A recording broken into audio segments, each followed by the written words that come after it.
यूं नया संविधान बनाना तय हो गया और ये भी कि जिन्ना साहब की तजवीज के खिलाफ सिर्फ एक संविधान सभा मुल्क का रूप स्वरूप तय करेगी। जाहिर है कोई इस व्यवस्था से पूरी तरह खुश नहीं था, मगर जिन्ना साहब पर तो जैसे गाज गिर गई थी और वो अपने मुखालिफों को आसानी से बख्शते नहीं थे। We have been betrayed by Viceroy Webble. Viceroy Wavell ने हमारे साथ दगाबाजी की है। Cripps has debased his talents and Pethick Lawrence has proved to be a treacherous man. Cripps ने अपने हुनर का गलत इस्तेमाल किया है। पेथिक लॉरेंस ने हमारी पीठ में छुरा भोंका है। Breaking all the norms of decency, they have invited the Congress, which had earlier refused the offer to join the interim government without even consulting us. भलमनसियत के सारे पैमाने तोड़कर कांग्रेस को सरकार में शामिल कर लिया गया, जबकि कांग्रेस ने पहले साफ साफ इनकार कर दिया था।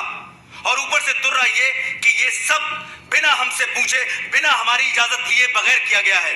In such a situation, if I have to safeguard the interests of the Muslims of this subcontinent, then I'm left with no choice but to bid goodbye to constitutional methods. इस सूरत में अगर मुझे मुसलमानों की इज्जत, गैरत और हुकूक को बचाना है तो मेरे पास कोई और सूरत ही नहीं रहती सिवाय इसके कि हम कॉन्स्टिट्यूशनल यानी आईनी तरीकों को ताक पे रख दें। The Hindu Congress has time and again employed the weapon of mass struggle to intimidate us, and the British have held their arms and authority to crush us.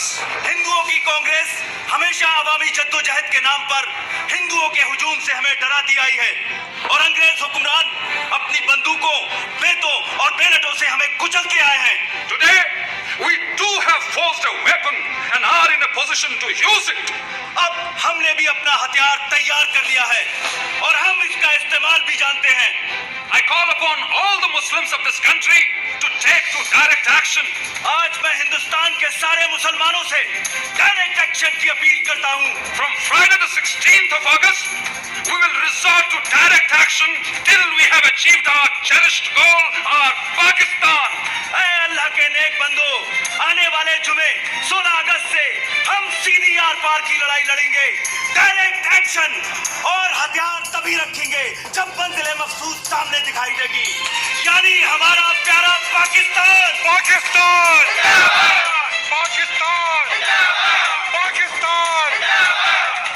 मगर कायदे आजम, क्या हमारा डायरेक्ट एक्शन नॉन वायलेंट होगा? I am not going to discuss ethics here. और आप सभी लोग जानते हैं कि मुझे गांधी की अहिंसा वहिंसा में कोई यकीन नहीं है। कायदे आजम मोहम्मद अली जिन्ना। बातचीत, सुलह सफाई, रूठने समझाने मनाने के 2 महीने यकबयक खत्म हो गए। कैबिनेट मिशन वापस लौट गया और हिंसा के बादल चारों तरफ मंडराने लगे। वाइसरॉय वेवल ने सारे गवर्नरों को बुलाकर पुलिस व्यवस्था को चाक चौबंद करने को कहा, पर बंगाल के गवर्नर सर फ्रेडरिक बरोज ने वेवल को खबर दी कि बंगाल के मुस्लिम लीगी प्रधानमंत्री एच.एस. सोहरावर्दी के कहने पर उन्होंने 16 अगस्त को सारे पुलिस महकमे को छुट्टी पे भेज दिया है। 16 अगस्त 1946 भारत के इतिहास के काले दिनों में शामिल होने जा रहा था। जिन्ना साहब की पुकार पर 16 अगस्त की सुबह से ही हथियारबंद लोग कलकत्ता की सड़कों पर उतर आए और हत्याओं का सिलसिला शुरू हो गया। बदले में दूसरे संप्रदायों के लोग भी निकल आए और सड़कों पर 3 दिन तक सिर्फ हत्यारों का राज था। पुलिस छुट्टी मनाती रही, फौज अपने ड्रैगन टैंक लिए बैरकों में बैठी रही और सड़कों पर कत्लोगारत, खुरेजी और आगजनी होती रही। 3 दिन में 4000 से ज्यादा लोग मारे जा चुके थे। बंगाल में जो हुआ उसके बदले में पहले बिहार और फिर बाकी भारत में भी हिंसा का तांडव मचने लगा। बंबई शहर तक दंगों की चपेट में आ चुका था, पर पूर्वी बंगाल के नोआखली में जिस तरह हिंसा का चक्र शुरू हुआ उसने सबको दंग कर दिया। सब छोड़ छाड़ कर गांधी जी चल पड़े नोआखली।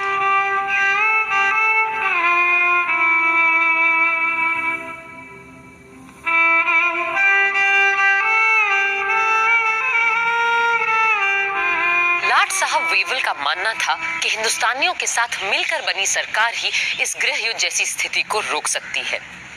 सो पंडित नेहरू ने अंतरिम सरकार में वाइस प्रेसिडेंट और सरदार पटेल ने गृह मंत्री का पद स्वीकार कर लिया। जिन्ना साहब ने तो पहले इस सब का मजाक उड़ाया, फिर 15 अक्टूबर तक उनकी तरफ से भी लियाकत अली खान ने वित्त मंत्री का पद संभाल लिया। जिन्ना साहब खुद सरकार में शामिल नहीं हुए क्योंकि उन्हें नेहरू से छोटा या बराबरी का ओहदा मंजूर नहीं था। यूं आर्जी सरकार तो बन गई, पर उसका चलना कदम कदम पर दुश्वार हो रहा था। गांधी जी ने तो बहुत पहले ही लाट साहब वेवल को इस खतरे से आगाह किया था। You must make your choice of one horse or the other. You will never succeed in riding two at a time. Choose the names for the interim government from names submitted by the Congress or the League. For God's sake, do not make an incompatible mixture, and in trying to do so, produce a fearful explosion. Even a government headed by the League is not going to damage India. But I am not ready to accept the division of Congress as Hindu and League as Muslim. No.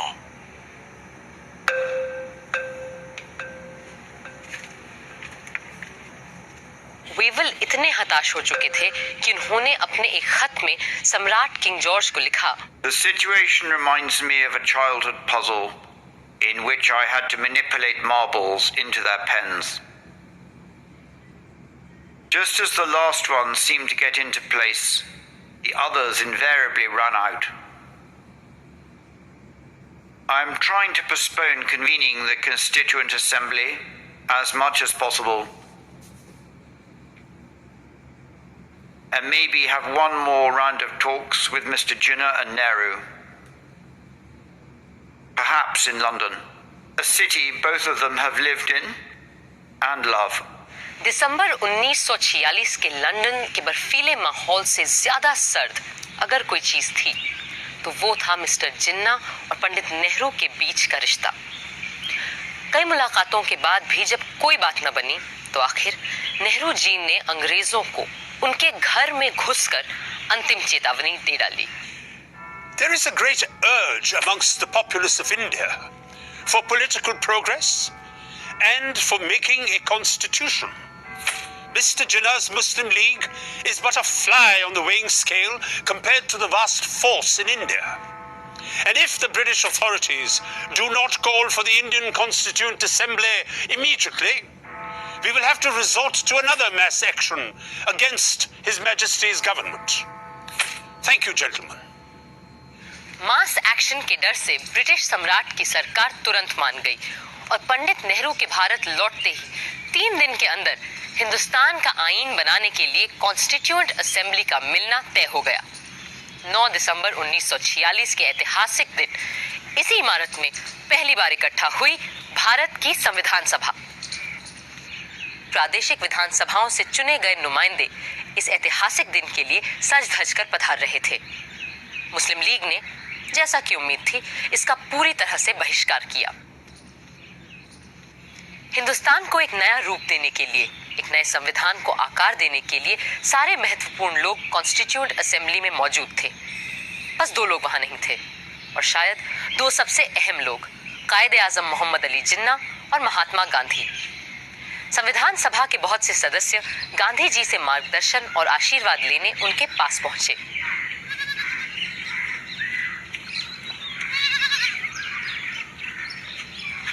आइए आइए जगजीवन बाबू, मुझे पता है हम चाहे दुनिया का सबसे सुंदर संविधान क्यों न बना लें, पर वो भी बेकार साबित होगा अगर उसे अमल में लाने वाले लोग ना हुए। बापू, मुझे पूरा विश्वास है कि हमारे यहाँ ऐसे अच्छे आदमियों और औरतों की कोई कमी नहीं है जो हमारे संविधान को कारगर करके दिखाएंगे। इसीलिए हम सब आपका आशीर्वाद लेने आए हैं। बापू के आशीर्वाद हमेशा तुम्हारे साथ है, पर आज मैं तुम्हें एक तावीज, एक टोटका दूंगा जो शायद तुम्हें सही संविधान बनाने में मदद करे। आप और तावीज? बापू, मुझे लगता था आप तंत्र मंत्र यंत्र में विश्वास नहीं रखते।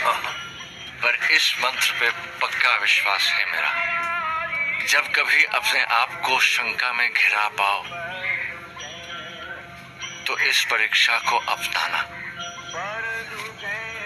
सबसे दीनहीन, गरीब, कमजोर इंसान जिसे तुमने देखा हो, उसका चेहरा याद करना और स्वयं से पूछना, जो मैं करने जा रहा हूं, क्या इससे उसका भला होगा? इस कदम से क्या उसे कुछ मिलेगा या नहीं? इससे क्या वो अपने भाग्य और जीवन को सुधार पाएगा या नहीं? या यूं कहो, ऐसे करोड़ों को स्वराज मिलेगा या नहीं, जो तन और मन की भूख से तड़प रहे हैं, जिनके पेट भी खाली है और हृदय भी। फिर देखना, तुम्हारी सारी शंकाएं छूमंतर हो जाएंगी।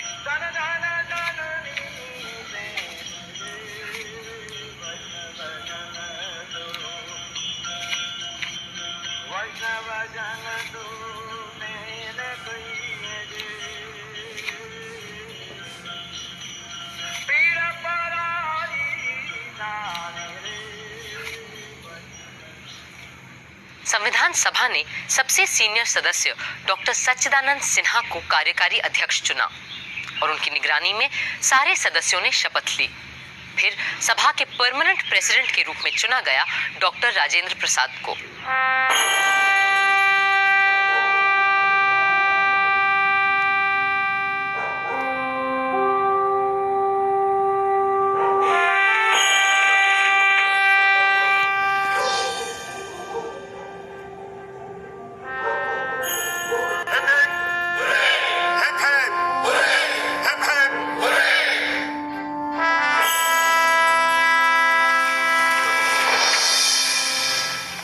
और भाइयों,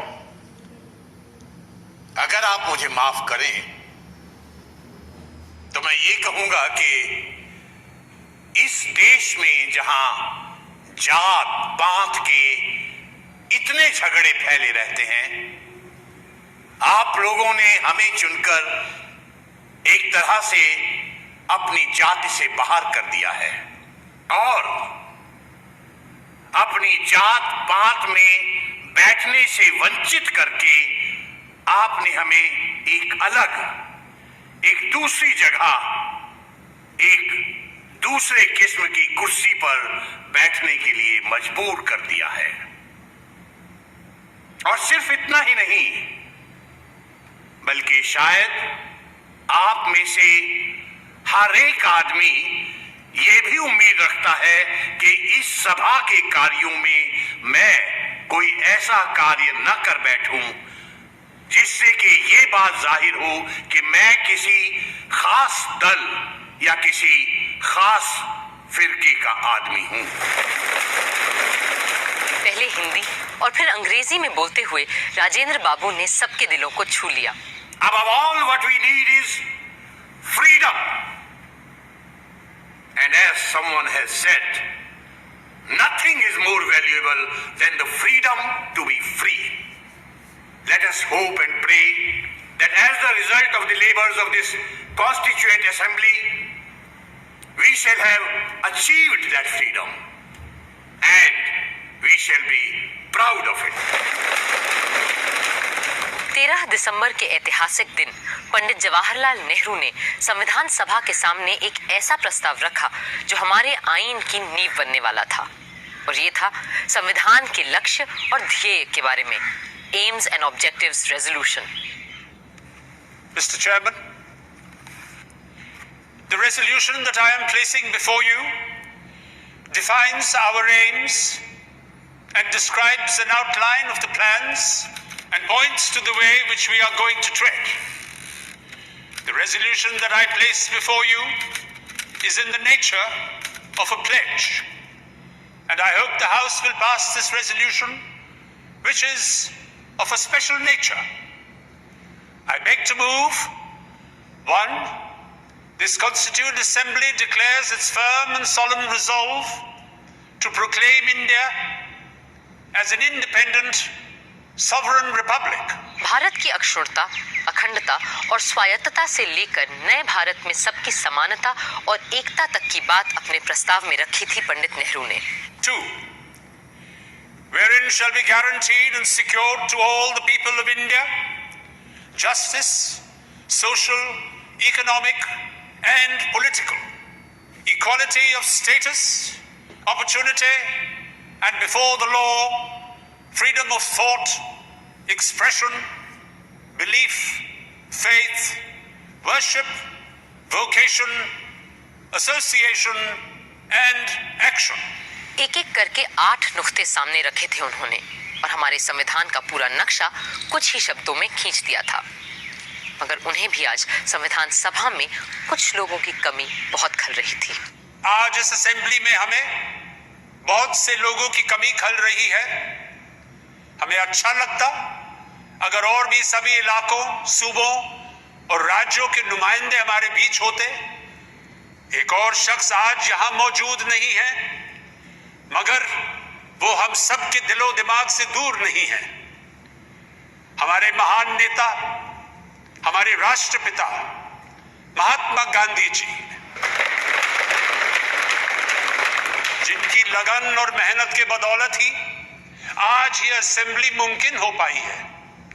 बापू यहां मौजूद नहीं है क्योंकि अपने आदर्शों को पूरा करने के लिए वो हिंदुस्तान के किसी कोने में चुपचाप काम करने में जुटे होंगे।